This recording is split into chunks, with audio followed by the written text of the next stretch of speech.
usurping my position as about this. I'm teasing. Okay, so I think we're about to get ready here. You guys looking for seats in the back there? Looks like there's some there. There's a few over here in the middle, the front area back there. Need some. Get everybody seated before the team starts. Thank you for raising your hands. Thank you to the seats next to them. Thank you so much, guys, for helping out there. Okay, great. Okay, and with that, we're going to go ahead and get started. Our next team is Lambert, Georgia.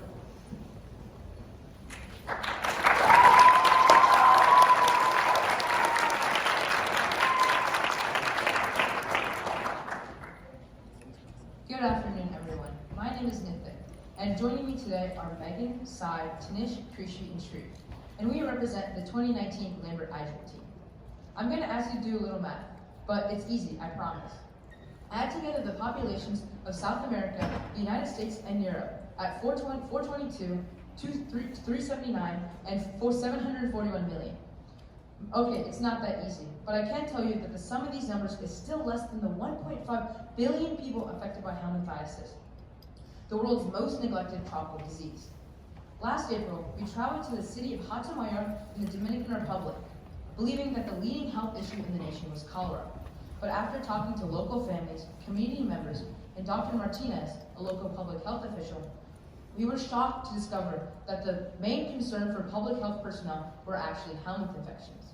Helminths are parasitic worms such as hookworms, bookworms, and pathogenic roundworms that are transmitted in food, water, and soil via eggs and human feces. Helminth infections can cause impaired physical and mental development, chronic intestinal blood loss, debilitating diarrhea, and in severe cases, death. But consider this, helminthiasis has a cure, anthelmintic drugs, but the problems lie in current diagnostics. Many sick individuals do not have access to primary care physicians. They cannot take time out of their working day to see a doctor, wait for a diagnosis, or even afford these expensive tests, which can cost almost twice the average monthly income of a farmer in Hatamayor. Further, the individuals that do see a doctor must wait over a week for the sample to be shipped to a lab and analyzed, simply not feasible for the majority of those affected. Additionally, the current process introduces human error with microscopes, which could lead to the misidentification of specific helminths. Current diagnostics have been the same for over 100 years due to the difficulty in pursuing a direct method of detection. Let's bring diagnostics to the 21st century, creating a more accurate and affordable point-of-care system that reduces the time from diagnostics to treatment. Our team set out to create an affordable, in-field laboratory detection test for helminthiasis. We're very proud to introduce Lambert. It begins when a healthcare worker collects the feces sample of a potentially infected patient. Then, using our Frugal extraction devices, micromesh, and open cell, they're able to isolate this helminth DNA. This genetic material acts as a trigger for our toe-hold switch biosensor, which reports the green fluorescent protein if helminths are present. Our model provided a better way to develop our toe-hold construct. Our fluorescent app analyzes this fluorescence and uploads data to an online map tracking the prevalence of helminth infections to further inform our workflow and future public health officials. Initially, we targeted Ascaris lumbricoides, a pathogenic roundworm. However, after discussions with Boehringer Ingelheim, we decided to use C. elegans as a model organism due to safety concerns in our high school labs. C. elegans allowed us to maintain a constant supply of helminth eggs while also simplifying our wet lab due to its completed genome. Further, because of their rigid height and layer, they're morphologically similar to traditional helminth eggs, making them an excellent model for testing our hardware devices, which Sai will expand upon. As we were working through our project, we determined that there was a lack of effective tools to filter out helminth eggs in the field.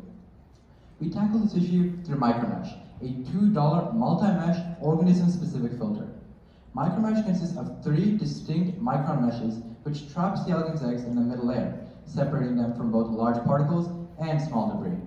Through a modular design, Micromesh can trap a variety of helminth egg species by inserting or removing micromesh discs. We tested Micromesh's precision filtering ability in the Bar Ryan lab at Emory University. Microscopic analysis indicated that it was successful at isolating C. elegans sized particles and that it could be used to filter out helminth eggs from fecal sample.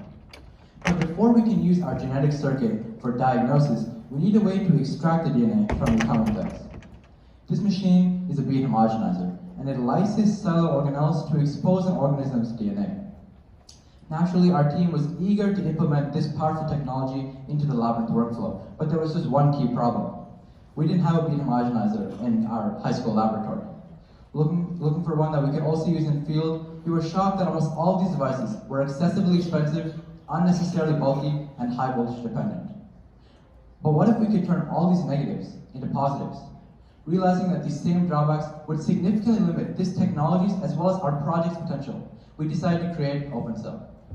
At the intersection of frugal science and genetic engineering, OpenCell is the world's first truly in-field bead homogenizer, costing only $5 and running on a single 9-volt battery.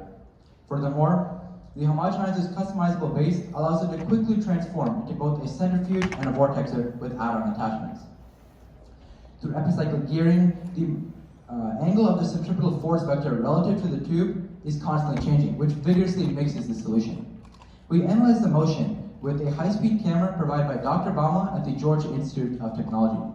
Conversation with him helped us understand that the reason OpenCell homogenizes is because the liquid within the tube circles the inner perimeter and the beads accelerate towards it, breaking down the sample. We measured OpenCell's homogenization efficiency through DNA yield in micrograms and DNA purity in an optimal ratio between 1.7 to 1.9. We initially tested with spinach leaves because they were readily available and required very little maintenance to keep up with. Spinach DNA extraction results demonstrated that OpenCell produced comparable yields to the BioSpec Mini Bead Beater, a commercial homogenizer, and the respective yields validate its success. We then began to test on C. elegans eggs.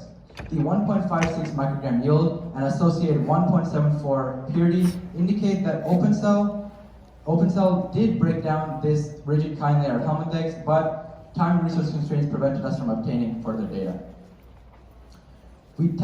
However, we did collaborate with the Georgia State University iGEM team on OpenCell. GSU's team used OpenCell to homogenize microalgae for their 2019 project, and they reported that OpenCell produced more favorable results than their commercial device. Finally, we entrepreneured a more commercial, premium, and user-friendly device called OpenCell Pro. By incorporating an Arduino Uno and an LCD, the user can modify the duration and RPM in real time. OpenCell Pro has all the advantages of OpenCell and is only $25, making it an excellent model for underfunded labs all around the world. We would love for all of you guys to check out these amazing hardware devices at our table below. And now that we've extracted the helminth egg, now that we've filtered the helminth eggs through micromesh and extracted its DNA through OpenCell, we can now move on to the web lab portion of our project that Megan will discuss. After obtaining genetic material from OpenCell, we would then use a biosensor to detect the presence of targeted helminth species. As a continuation of the 2018 Lambert iGEM project, we demonstrate the efficacy of toehold switches as a means for detection. A toehold switch is comprised of two basic parts, an mRNA switch and an RNA trigger. The toehold switch has a hairpin loop structure, which conceals the ribosomal binding site, but when the trigger is present, it will bind to the switch, allowing for the linearization of the mRNA. This exposes the RBS, so the ribosome will attach to the construct and translate our reporter gene, GFP. Toeholds are especially useful for detection in the field because of their applicability in cell-free systems, contributing to the low-cost efficiency of Labyrinth. Because toehold switches are an RNA-based biosensor, it is necessary to convert the extracted helminth DNA to RNA in order to induce our switch. So we researched RNA polymerase kits. Although we do not have time to experiment, we would need the HiScribe T7 high-yield RNA synthesis kit developed by New England Biolabs to fulfill our needs. This new RNA sequence would act as our trigger for our toehold sequence. Our switch is specific to the C. elegans Lin4 gene pre-mRNA primary transcript F59G1.6. We designed our toehold using NewPack software and design code provided by Yan Zhang from Stasinski Research Group at Georgia Tech. With our NewPack RNA sequences, we then designed our BioBrick DNA toehold and trigger inserts on SnapGene and ordered our parts through integrated DNA technologies. We assembled our BioBricks in two selected plasmids, PSB3C5 and PSB1A3. Initially, we wanted to use Gibson assembly to ligate our inserts into our plasmids. However, after many failed attempts, we switched to restriction cloning. This allowed us to successfully digest our inserts and plasmids using the restriction enzymes EcoR1 and PST1. After ligating, we transformed the toehold and the trigger separately using DH5 alpha competent cells. Both transformations had white colonies that exhibited no fluorescence from our GFP reporter. In addition, using Eurofins genomic sequencing services, we were able to confirm the successful assembly of these parts. We submitted the biobricks K2974310 to 410 to the parts registry. We contributed 2 basic parts and 2 composite parts, including the C. elegans trigger, toehold, trigger assembled with a T7 promoter, and a toehold, medium promoter toehold GFP construct. We performed a dual plasma transformation in order to combine the toehold and the trigger into a BL21 DE3 competent cell system. You can see by the gray fluorescent color that since the toehold was in the presence of the trigger, GFP was expressed by the competent cells after incubation after 48 hours at 37 degrees Celsius. We confirmed that the dual plasma transformation was successful by running a gel on a digested stalk, as exhibited by the 2 bands in wells 1, 2, and 5. This proves that the C. elegans RNA trigger reacted with our toehold as expected, demonstrating a successful proof of concept for detecting helminths in the field. We confirmed that the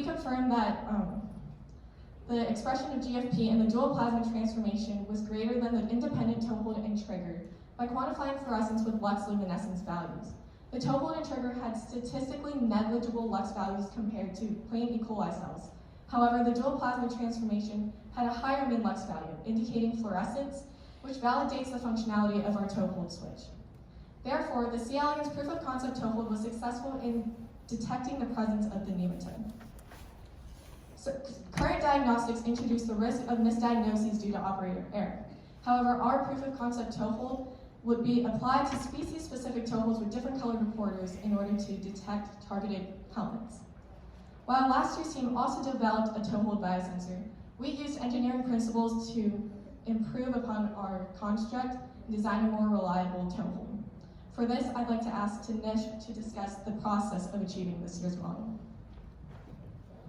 In 2018, we created a cholera-specific toehold that exhibited leakiness through the production of the laxity reporter gene even in the absence of a trigger. This caused false positives, and in our project, this means misdiagnosis of helminthiasis. Considering the lives of the 1.5 billion suffering from helminthic infections, we need to ensure that Labyrinth is as specific and as sensitive as possible. We theorized that this leakiness was caused either by the strength of the promoter or the ribosomal binding site. So, we created a simplified version of the toehold mechanism with varying strengths of RBS and promoter, and modeled it using ordinary differential equations. Solving the ODE model for protein expression suggested a causal relationship between promoter strength, RBS translation rate, and subsequent protein expression. We used and characterized biobricks J10050 through 58 from the BioBuilder iGEM kit to actually test the effect of weak, medium, and strong promoter and RBS strengths. In our simplified experiment called tuning, we measured beta-galactosidase activity, which is proportional to protein expression, and ran an ANOVA test using those results, which yielded us that promoter strength had a statistically significant impact on protein production. Thus, we accepted our hypothesis that a strong promoter was causing leakiness and therefore imprecision in our biosensor. So, we replaced 2018 strong promoter J23100 with a medium promoter J23106, which tested as the most consistent promoter for optimal protein expression. The total insert band was present for my digested product, demonstrating that we successfully cloned the medium promoter into the C. elegans total switch construct into PSB3C5. After consulting with iGEM headquarters, we learned that transforming the medium promoter into the GFP tool would not qualify as an approved part. However, we continued with the work stream because it is an essential component of a Lambert diagnostic tool. Now, we just needed to demonstrate a difference in leakiness between the medium and the strong promoter toeholds.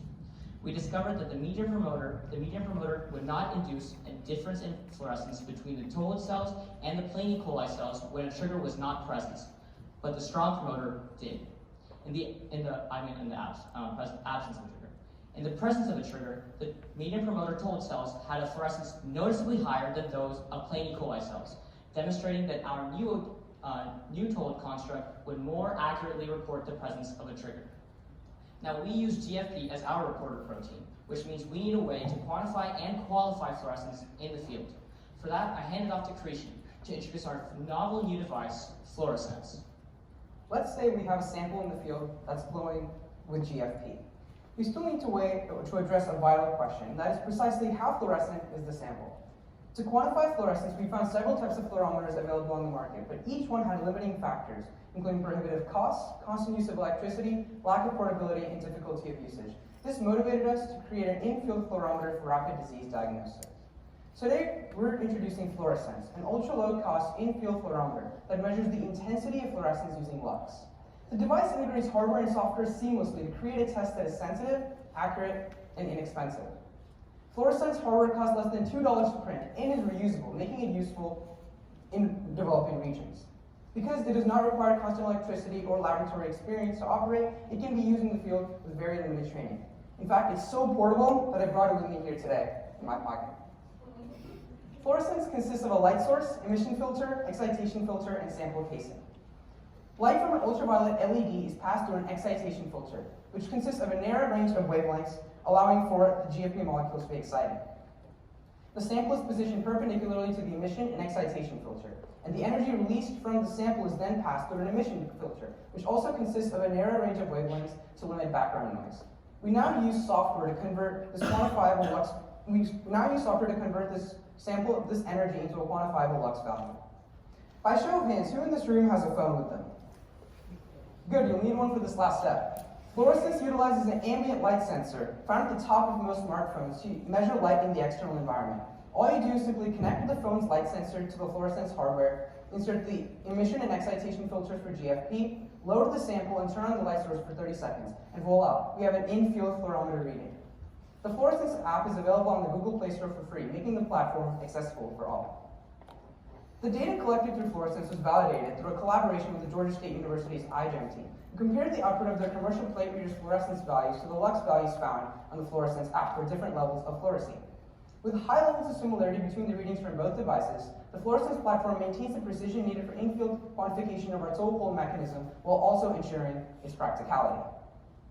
The data collected through Fluorescence is insignificant if it cannot be used in the field by healthcare aid workers. To address this issue, we created the Helminth Diagnosis Mapping Tool, or HDMT, which functions through the Fluorescence app, where detection of a high level of fluorescence, and therefore diagnosis of a Helminth infection, is uploaded onto a cloud-based platform. Drawing from feedback from the 2018 iGEM Jamboree, we sought out Dr. Barr from the Roland School of Public Health at Emory University to discuss the in-field usability of our mapping tool. She successfully confirmed that our mapping tool would be very useful, but ensured that we should include privacy as part of our setup. So, we established security in our app by making sure that the uploaded data would be encrypted and de-identified. Healthcare workers can now access map coordinates of diagnosis locations and prioritize aid effectively, allowing for better resource management. Our mapping tool is crucial for healthcare workers around the world, but perhaps even more essential in the fight against helminthiasis is support and understanding of our global community. And with that, I'd like to pass it off to Shri. This year, we had two major goals: educating our community of synthetic biology's impact and promoting awareness of preventative sanitation measures in the Dominican Republic. We organized a 3-day biotechnology summer camp for rising 8th and 9th graders and hosted a synthetic biology art gala. Both these events provided crucial education for our community. More importantly, to address the root cause of helminthiasis, poor sanitation, and lack of access to clean water, we led an iGEM collaboration for the Thirst Project, the largest youth water organization. Together, we raised over $1,500 to build a water well in East Watini, Africa, an effort that would provide an entire community of hundreds with clean drinking water. In the Dominican Republic, we hosted a frugal science workshop and distributed over 100 copies of our own children's book, Esperanza y Bismuto. This book is also integrated into our county's 5th grade biology bilingual curriculum. Throughout our project, our conversations with industry, academia, and affected communities allowed us to assess Lambent's real-world applicability. In the Dominican Republic, the stories of the families inspired us to work with Helminth Diagnostics. Although we left with an inspiration, we still had many questions. This led us to Boehringer Ingelheim, who informed us on species-specific drug administration. From this, we developed our toehold switch to be specific, allowing it to be a targeted detection method. Furthermore, to apply Labyrinth into the real world, we developed the helmet diagnosis mapping tool, based off of resource allocation concerns from Dr. Barr at Emory University, as well as the Thirst in-field workers at the Thirst Project. Throughout our project, we've hit many turns, forks, and dead ends. Yet the resilience of the members of Hato Mayor kept us motivated. And that, for many of them, being sick is simply regarded as just a part of life. And that is the case for over 1.5 billion people around the world. Through integrating synthetic biology, app development, and frugal science, we believe Labyrinth will not only expand upon the field of genetic engineering and diagnostics, but also save thousands of lives and bring millions of people out of this labyrinth. Thank you.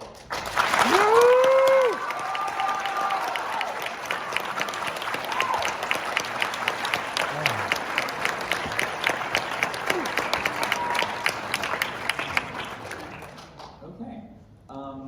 Are any of your teammates coming up, or are you guys handling the questions? Can all of our team come up?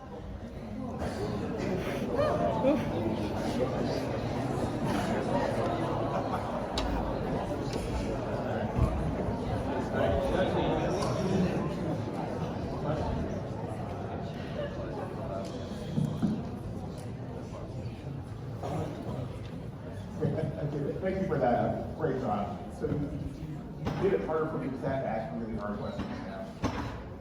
So you showed some really nice evidence that your toehold switch does work. Were you able to investigate the sensitivity of your method? Like, for example, like how many eggs need to be present for instance, for you to actually pick an infection from a sampling to process? So that's something that we want to do in the future. Due to our time constraints, we weren't really able to fully characterize how the quantity of eggs is directly related to the amount of fluorescence. So that's just something we want to model and characterize in the future. Thank you. I'm going to have a question too. Thanks guys, that's a great presentation. In terms of your ordinary differential equations, on your wiki you list some coefficients and some biochemical species that went into those equations. I was just wondering if you could expand on the sources of those values and why you chose them. Yeah, so most of those values came from literature that we have listed on there, some from other iGEM teams as well. And your actual And the next slide is what we have the equation.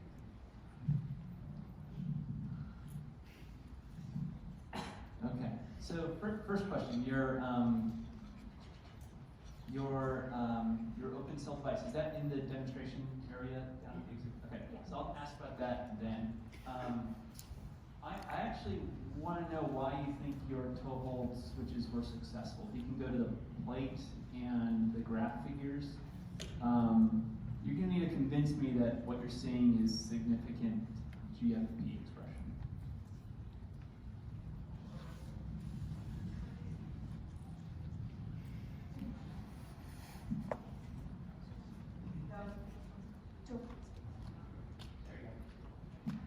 So as you can see on this slide, we have the picture of our dual plasma plate, which is expressing GFP. So for that, we qualified that visualization of the fluorescence of GFP using our transilluminator in our lab. And in addition, we confirmed that both vectors were present in the dual plasmid by running a digest, so you can see the two bands of each vector.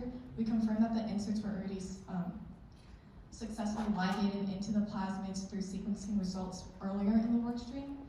And furthermore, in this, we use fluorescent, our low-cost fluorometer, to find the lux values of our fluorometer, or of our dual plasmid transformation compared to our trigger and toehold individually.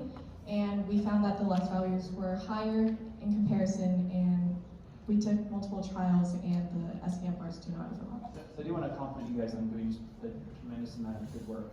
Here, do you have any positive controls? So what would we expect, something that is expressing GFP in the cell, what would we expect for that in terms of a lux reading? Yes, so in addition to also creating an experimental toehold that was complementary to the Lambert gene and C. elegans, We also used a de novo toehold from the Collins lab at MIT, and we constructed that as well. We used that both to characterize the heat expression from the previous promoter and our new promoter used in our experimental toehold. But we did do individual transformations of that trigger and toehold that were already characterized and proven to work by the Collins lab, and then we did a dual plasmid transformation, and the GFP fluorescence in both of those was very similar, so we were able to validate the working toehold. Their values were similar to your values? Yes. So, great work.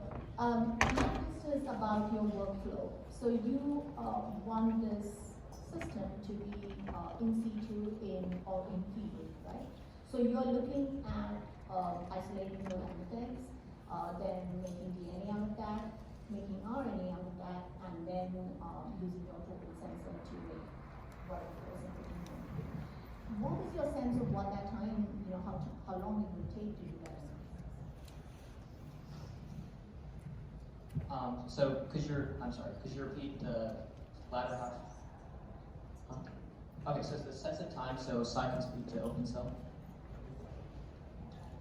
So for OpenCell, we actually ran an optimization experiment with different variables such as amount of plant matter, beads, liquid, and everything, especially, and we did that with C11 eggs as well. And so we found that the optimal homogenization time was 6 to 8 minutes, and then the time used for DNA extraction is about 30 minutes, and then we can use that DNA for the RNA, which.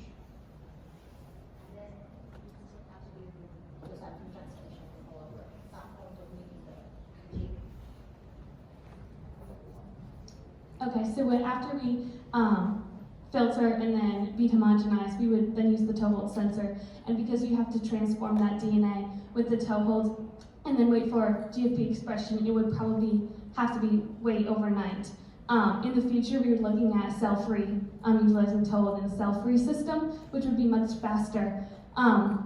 Even though just waiting overnight to visually see that GFP expression, it is much faster than current diagnostics and having to wait many weeks, and even for the people to have to commute, to walk and get to the health clinic. Does that answer your question? Thank you very much, Lambert, Georgia.